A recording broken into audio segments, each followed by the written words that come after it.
Hey, what's up YouTube? Making a video today about my 2020 BMW R 1250 RS. This video is for all my buddies around the country that want to kind of check out the bike, but obviously we can't get together because of COVID, and also for people that are interested in maybe purchasing 1250 RS and just want to know a little bit more about it. Coming from an owner. So I do own this bike. I'm not test riding it. I watched, before I bought this, I watched a lot of good videos online of people test riding them, 2019s and 2020s, and got a lot of good information from those content providers. I'll put links to some of their channels below. Thankful for them to, for posting and all that good stuff. So let's get into it. So this is it's in the sport category of the BMWs, but it's a sport tourer. This is the Black Storm Metallic. So that's it here. It's a 1254cc liquid cooled flat twin boxer engine. So you got those big valve covers kind of sticking out on either side. The BMW RT and the GS also have this same motor. At first I thought it was kind of ugly, but I'm used to it now and I think it kind of looks cool. But if you do go down on this bike hard, those valve covers are right there, so gotta be careful of those. It's got a 3/4 inch or 3/4 fairing, not inch. So it's not full fairing. You can see it's got the bottom engine fairing there. Down here, and then it's got the space here, so that's why they call it a 3/4. It's got dynamic electronic suspension adjustment, which is really cool. It adjusts to weight automatically, so if you got a passenger or you're putting luggage on this thing, it'll automatically adjust. Got 6-speed with gear shift assist pro is what BMW calls it, basically a quick shifter. It's very smooth in the higher gears, so if you're switching from like 3rd to 4th to 5th to 6th, or you're downshifting 6, 5, 4, 3, those are all really nice and smooth. But from 1st to 2nd or 2nd to 3rd even, it can get kind of clunky. There's another shot of those valve covers kind of sticking out. But yeah, there's the gear shifter anyways. You can see this does come with a center stand, which is really nice. It's got, if I already mentioned, ABS brakes, dynamic traction control, which is really good. Tire pressure monitoring, which is all integrated into that wonderful TFT up there we'll get into in a second. An accessory power socket, it's 12 volt, which is right here, and you can use that to charge the battery, keep it charged, or if you need power there, it's right there under the seat. And another handy feature is the hill start control or hill start assist. So if you're on a hill, you just squeeze the front brake hard once and let it go quickly, like this, bam, and then on the TFT it'll show you it's got your bike held in position and you will not roll backwards. You just need to give it a little bit of gas and release the clutch into that friction zone where the rear tire starts to engage, and it will release you and let you go. So it's very handy. I've used it a few times in some of the steeper hills. When I was in downtown Austin, there's a couple areas that got a little bit of steep inclines. And that was really good. Most of these bikes, from what I was told, to get shipped to America, they come fully loaded. So these do have package. You can see online, if you go on BMW's website, it's listed for just over $15,000. But once you start adding all the cool stuff on it, it gets up to 19,000 plus, almost 20,000 US dollars. So this one came with the side bags mounts here on either side. It also came with the luggage rack. I'm probably going to take those off because I'm not planning on doing any touring anytime soon. I don't think they look completely ugly, but I mean, it would look better, I think, if they weren't there, if you're not using them. So I might take those off. I haven't done any, you know, kind of aftermarket stuff to this bike yet.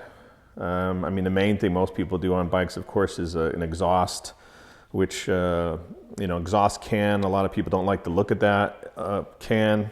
And it's actually an extra. This is the chrome. So this comes in the extra, I think, premium package or whatever it's called.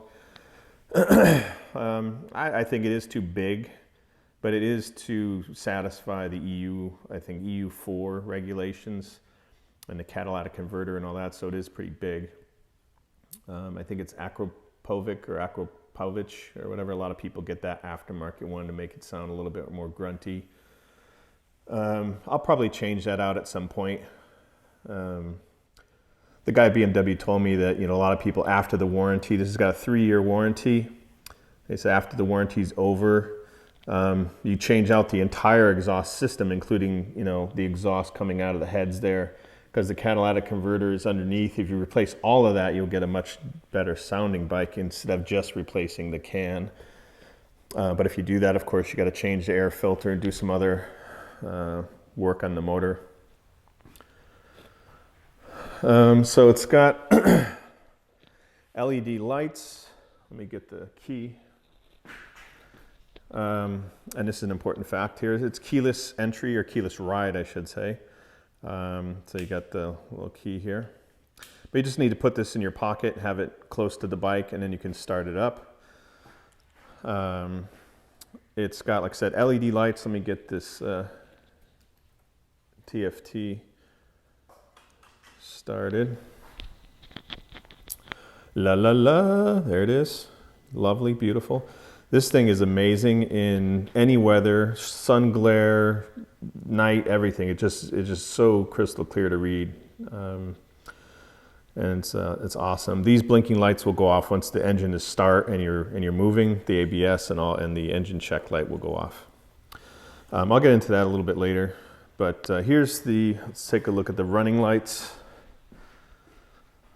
So it's got the symmetrical lights, whereas the previous bikes had a squinty eye, or like one of the lenses was rounder and bigger, not the same, you know, as asymmetrical type things. So most people, and I do agree with most, that this does look better, looks cool. So that's what's with your running lights. And then here on the front, we'll just go, here's the light. So if you pull this in towards you, when you're sitting on the bike, it'll flash the high beams. If you push it forward, it'll engage the high beams and they'll stay on. And also, if you pull it towards you, it'll engage the one light, and you will see here. Okay, so that's what it looks like at night when you're riding. If you're not with the high beams on, you'll have that one light engaged. And then if you pull this forward this way, then you've engaged the high beams. Whoops. TFT shut off because I didn't have the bike running. I got too far away from the bike. Okay, let's start that again.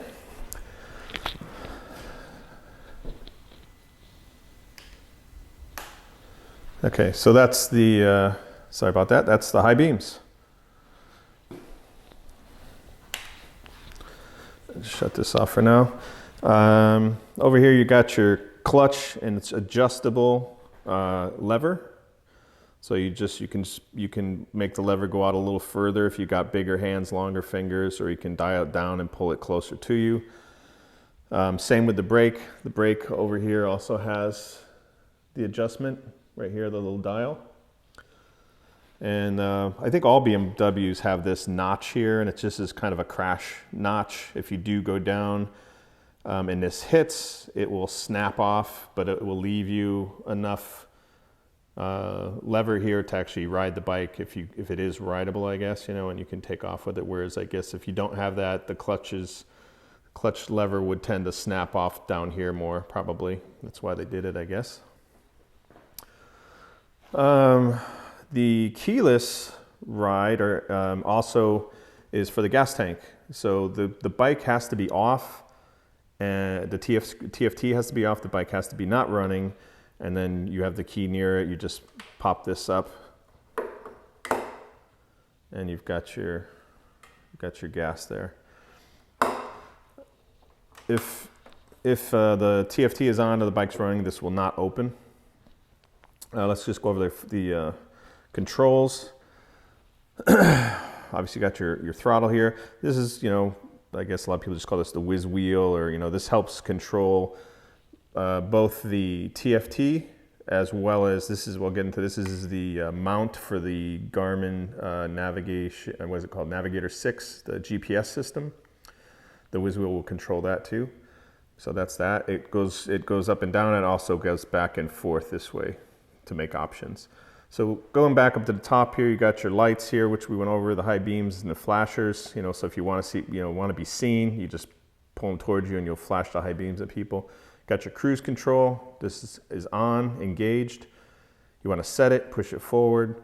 You want to increase miles per hour, one at a time. You push it forward, 1 mile, 2 mile, 3 mile, or pull it back to decrease speed, or pull it back to resume speed. You can disengage it by squeezing the clutch a little bit, tapping the front brake or rear brake, or I believe if you use the throttle a little bit, it will disengage too. But I typically just, if I'm going to disengage it, I just shut it off and it goes off. Got your hazard lights. This is the menu control. Go over that in a second. This is your ABS. This, you can actually shut the ABS off if you want. If you don't want ABS, and then your riding mode. So it's got the electronic suspension, which will control that.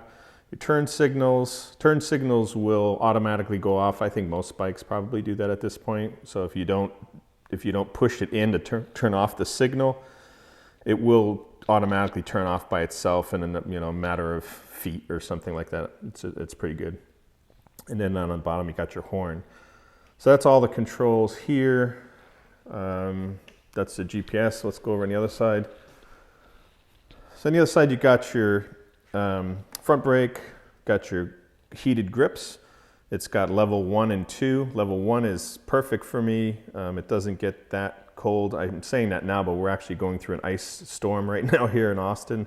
So it is about 28 to 30 degrees outside. So that's got level 1 is fine for me if it's cooler. Level 2 gets really toasty. I tried it once, it was just too warm. I shut it down. Mode, this is on the TFT, so and then we got, of course, stop and start.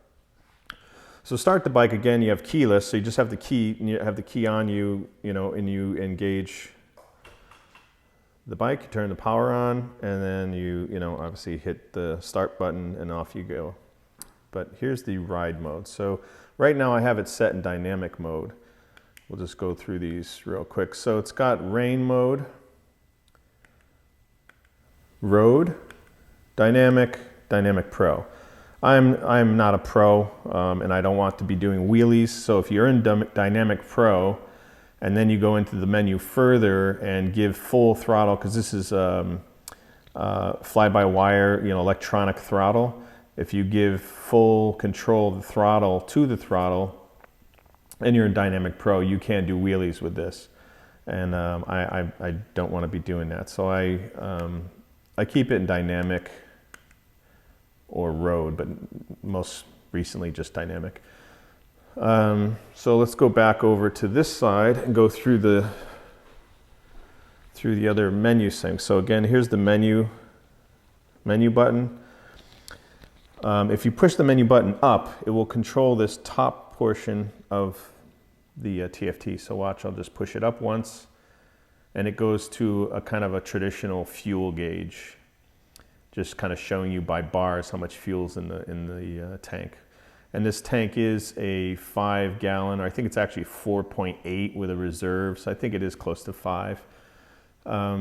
Like all gas tanks and bikes, they're hard to get completely filled because they bubble up and whatnot. But I usually get about 220 to 230 miles per tank, and this is about a 47 to 50 miles per gallon is what it's rated for. I think I'm getting about 47 in the way I ride. So if I hit that again, it just shows total miles. So this bike is new. It's a 2020, but I just picked it up in December of 2020. So it's a later, model bike. The 2021s were already coming out. So I got just over 1,000 miles on it. This is hours of riding. This is a trip, for the trip stuff. This is average speeds. So you see there, I do a lot of in-town kind of country road riding, and then, mixed in with some highway stuff. So my average speeds aren't too high. This will only register, this is a tire pressure monitor. This will register once you're going and the tires are moving. Then you can get that. And then back to, I like to keep it on this because it shows you exactly how many miles you have left in your ride. And it's got the miles per hour, of course. Here, this would be what the speed limit is. So that is reading through the connection of your phone and your Bluetooth as your revs. When you start the bike, it will be here. It'll pop up to about 6. Once it completely warms up, it'll go all the way up to 9. So the bike doesn't redline until you're getting closer to the 9. And these numbers grow as your revs go up. Got your temperature down here, your phone connections, battery power of your phone, and time, and all that. And then if you push the menu button down,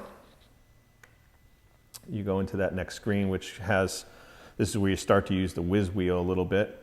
If you want to go to the right of the menu, I think you can see both. You just push it this way, and it will cycle through those menus. So you got your music and media, you got your navigation. This is where the GPS would register.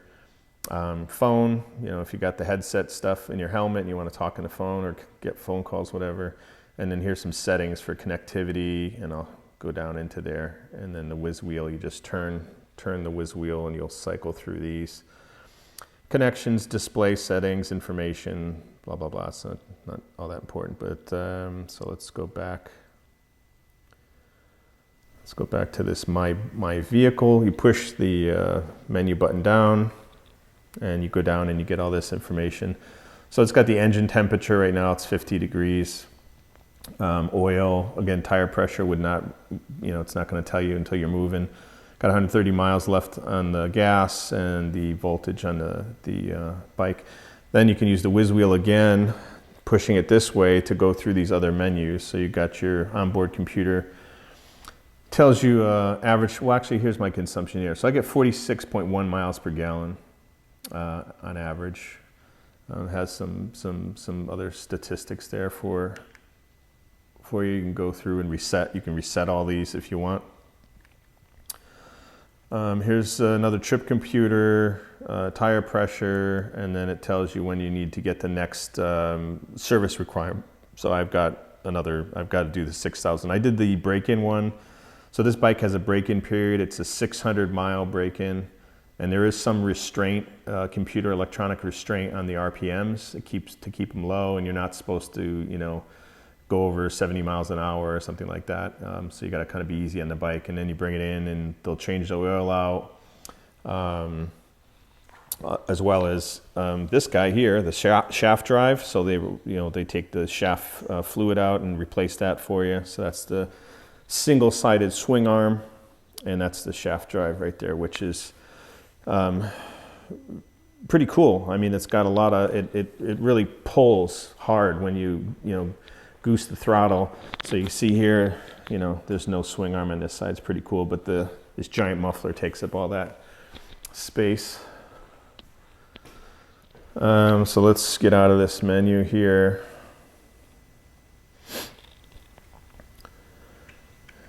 Go back to the main menu. Okay, there it is. So I'll shut this off for now.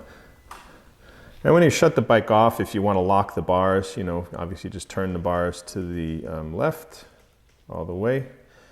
Hold this down and it will lock. You can hear it, I think. Okay, so now the bars are locked in place, and security feature. So here's, again, kind of, it's got the upside down forks. Got dual disc brakes in the front with Brembo brakes. Let's go down the side here. got the single disc in the back, also Brembo. I haven't done anything to this bike in terms of buying aftermarket stuff. Just two things so far. One is I got a cell phone holder for this, which I'll show you in a little bit. And then I bought, because my bike came delivered to me with these valve stem covers, just cheap. One was missing and the other one was a cheap, plastic one. These I got on Amazon. These are aluminum, I think. BMW black valve stem covers, which is cool. And also the valve stem you can see is on that 90-degree angle, which makes it really easy to, to put the air in there, which is cool. And it's got the adjustable windscreen. So this, you just grab the top, or you should do two hands, but one hand is you can do it and you just pop it up. And just that little bit makes a big difference. So when it's down, the wind is pretty much hitting me in the helmet, right in the face mask, kind of. And with this up, it shoots the wind up over the top of the helmet, so I really don't feel it. And then you've got these aerodynamic, I guess, kind of wind diverters built into the fairing, which helps shoot the wind off to the side of you, so it kind of protects, kind of puts you in a little bit of a bubble. And then these, of course, sticking out. Your leg is in a sporty position here. So, this thing is basically stopping a lot of the wind. All this here is stopping your leg wind. But it is no full tour bike. So like the RT or some of the other tour bikes would be much better with the wind protection. At higher speeds on the freeway, the wind still gets you. But not as bad as a naked bike or something like that. The rearview mirrors are good. They're just positioned on the fairing in the front, so they're a little far away from you. So if I'm driving, if I'm riding along and I need to adjust them, you have to wait till you stop, because I don't have that long arms, but to reach forward and actually grab them, so they're quite far forward, but they're definitely usable and work. I think the seat height is 32.8 or something like that. I don't know, you can find out on the website, but I'm 5'8", and with my kind of riding boots on, I can flat foot this.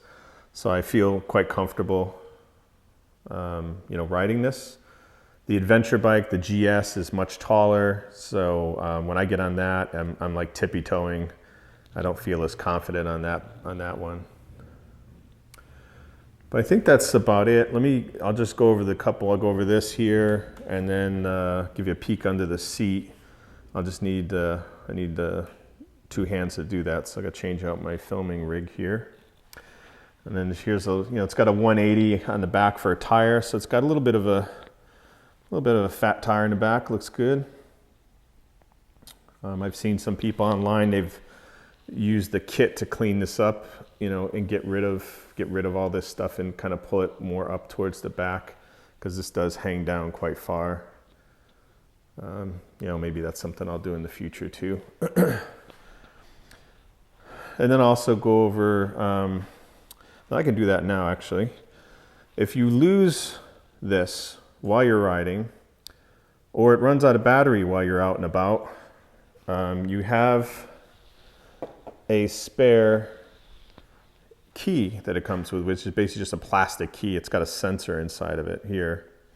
And I have this inside my breast pocket of my riding jacket, so it's always with me just in case. And what you do is you basically just put, I think the GS and other bikes, the sensor is the sensor is under the seat. And I've seen some people hold this under the seat and then start the bike. But actually the owner's manual tells you to take the key and stick it in between the seat here, just like that. You just leave it there, and then you can start the bike and then pull that. I obviously pulled it out. You don't want to sit on it. So this makes it easier. You don't have to, bend down with one arm under the fender and the other one trying to reach for the starter and whatnot. So let's just see if it works. And there's the security locked bar feature. And there we go. But it does give you a message here. Okay, so I don't know if you can see that on this camera, but just as keyless ride failure, do not stop engine, engine restart may not be possible. So it's kind of like just telling you this emergency key thing here is, you know, basically to get you to start the bike and ride home or ride to the BMW dealer to get a new key fob. So that's basically what it's for. But it's handy, I guess, if you run out. Eventually my batteries will probably run out at some point. Shut that off. And so besides the valve stem covers I did mention I got a kit for this, because this, let's see, how much is this? This Garmin, it's a Navigator 6 that goes here, is on Amazon right now. As of filming this, it's like $949 or $950, basically $950 for that thing. And it is a sat nav, so you don't need cell phone reception. So if you're gonna go out in the countryside, up in the mountains or somewhere where there's shoddy cell reception, you know, having a GPS like this, like a Garmin or the one that goes here, the Navigator 6, is definitely, you know, very helpful. If you're just relying on your cell phone and you're going on these long tours way out in the middle of nowhere, you're going to lose cell phone reception. There goes your Google Maps and all that stuff. Unless you preload, you can preload Google Maps on phones, so that's always an option too. But I definitely need two hands to show you this one. So let me just cut out here and I'll be right back. All right, so I'm gonna have to try this one-handed. Let's see how this works out. So here's the key here. So you need the key fob, or the key fob to open this up. So you just turn it to unlock it. Underneath here, there's a lever. You just pull that out. Then on this side, there's a lever down that you just push inwards, and you'll see that red thing there pops up, and then this comes off. So this is just a protector. This comes with the bike. I'll put that over here. And you see under here, here's the direct connectors for the power. So this is what I purchased on Amazon. Let's see here, I'll put the link down below. It was very inexpensive. I can't remember how much, like $20 or $30, if that. They just call it a GS motor, I don't know. It's made in China. It's got the direct electrical connection here if you need that. Basically, if you didn't have this, you would need to, there's a little kit that comes with this that you can mount it on your bike, and you need to directly connect this to the battery. But since we have this, we don't need to. All we need to do is there's some lips on the back. You just line them up. You just line them up with this and push down. Okay, that clicks in place. It's got two. Then you got, wait a minute, you got to push the lever in to lock it down so it doesn't come out, and then lock the lever so the lever doesn't move with this. So if you do have that $900+ Garmin installed here, you don't need to take it out with you. It's locked in. There's no one's going to be able to steal that unless they, you know, take a crowbar to it, and it would break before they could get it off. So it's got two different USB ports here that it comes with. So I'm obviously using that one, and this came with the bike, came with the, not the bike, came with this kit, this cord. So it's got, this is for the iPhone, which I use, and underneath is for, you know, other types of phones. I usually just pigtail this around and stick it in the phone. And then you've got your phone here. You can use your Google Maps, music, phone calls, it's connected. You can use the BMW Motorrad app that you can download. That app is really cool because that'll keep track of all your treks that you do. It'll keep track of your bike lean angles, your G-forces that you pull on trips, average speeds. It has a whole bunch of information in that app, and it's a free app that you download. You keep it on your phone. But this is the other, you know, besides the tire stem air cap thingies, this is the only thing I bought so far for this bike, and this is very good. I use it every time I cruise around. Even if I'm not using Google Maps, I have the phone there, and it is powered and charging, which is cool. And then let's take a look under the seat. So you'll need your key fob with the key. You just come down here, and you'll see that there's the key here. So you put your key in there and you just twist it, and this pops up. Let's pull this out. So under here, this is again a sign of the times. Got an extra KN95 mask for the COVID in case I need it. Sometimes places they won't let you just use the helmet, and I gotta stick that on. But under here you'll see there's literally really no space. I mean that's really all that's there. But under the seat you got your tool kit, and this has all the tools that fit all the different little nuts and bolts, and like, you know, these little rivets and these type of things here. All this will be, you know, your bar ends, your to hold down the windscreen, fits these all over the place. This and this screwdriver mount here, this guard, the screwdriver guard actually is in the shape of your oil cap, so that fits right in there, and we'll unscrew the oil cap to, you know, to add oil. So that's pretty convenient. That's under there. I don't know if other bikes have that. I'm sure they do. Let's just get this out of the way for a second. And then this part of the seat, that's a little hard to do with. There we go. This part of the seat comes up, and then there, of course, you got your battery and electronics and whatnot.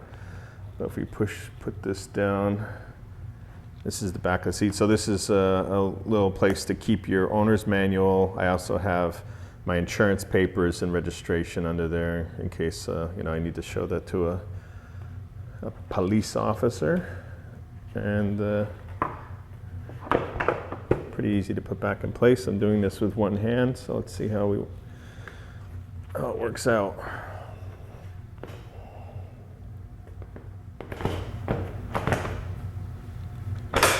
There you go, good as new.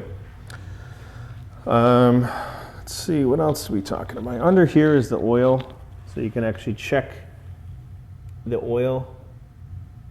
That's a little spy window there, and it's up on the stand, but it is should be registering at half as it does. And that's my tour of the bike. I'll start it up for you now. It's a very quiet bike.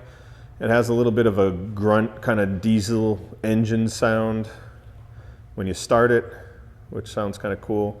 But then once you drive away and you kind of, you know, using the throttle, it's a very quiet bike. It's not super inspiring or, you know, racy sounding or anything like that. Again, to get that, you're going to need to replace not just, I think, just if you replace the can, you get kind of a better sound. But from what I've been told, you got to replace the whole exhaust system to get a more sound out of it. But if you're going to do a lot of touring, you don't really want a super loud pipe. It can groan on you after a while. But let me put the mic down over near the pipe, and then we can see what it sounds like.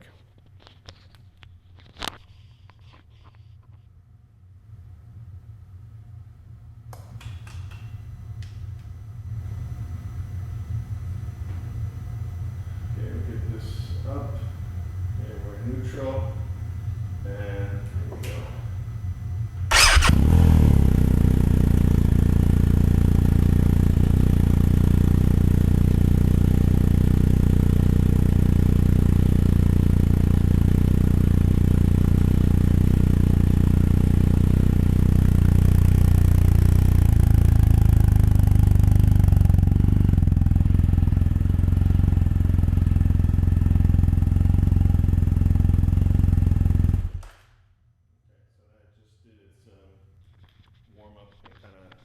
Down a bit after a few seconds, but that's the sound of it, and I really enjoy this bike from a rider's perspective, my own personal subjective.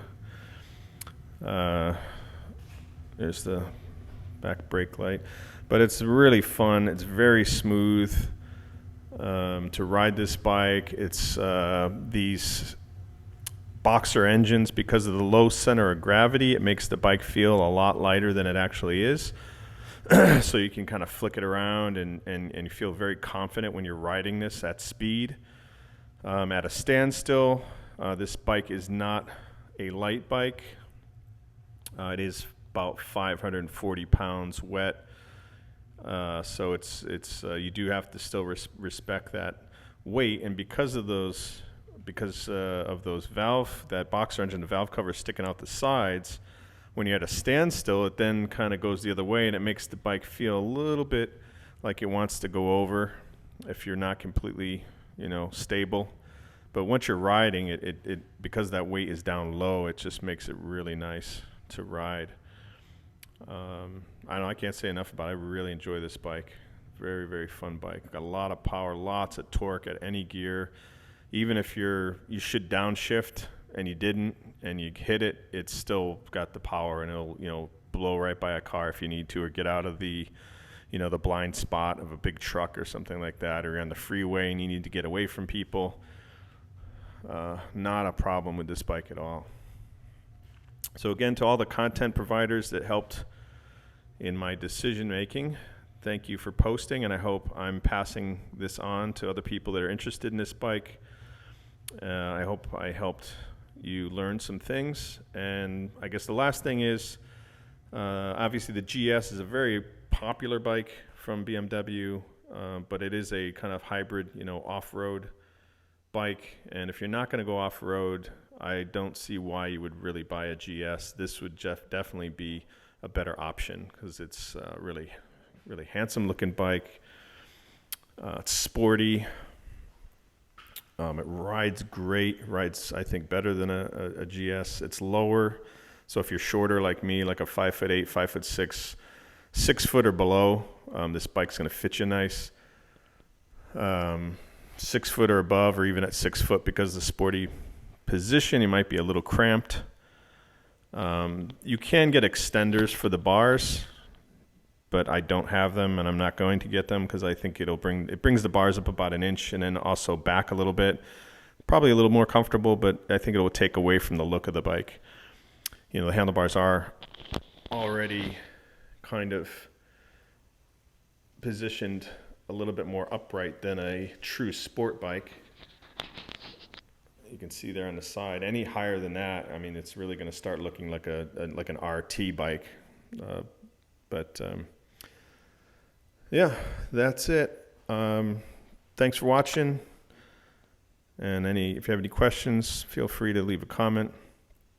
Happy to answer any questions that I can.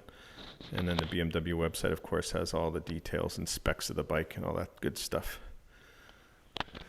So thank you again for watching, and enjoy and ride safe.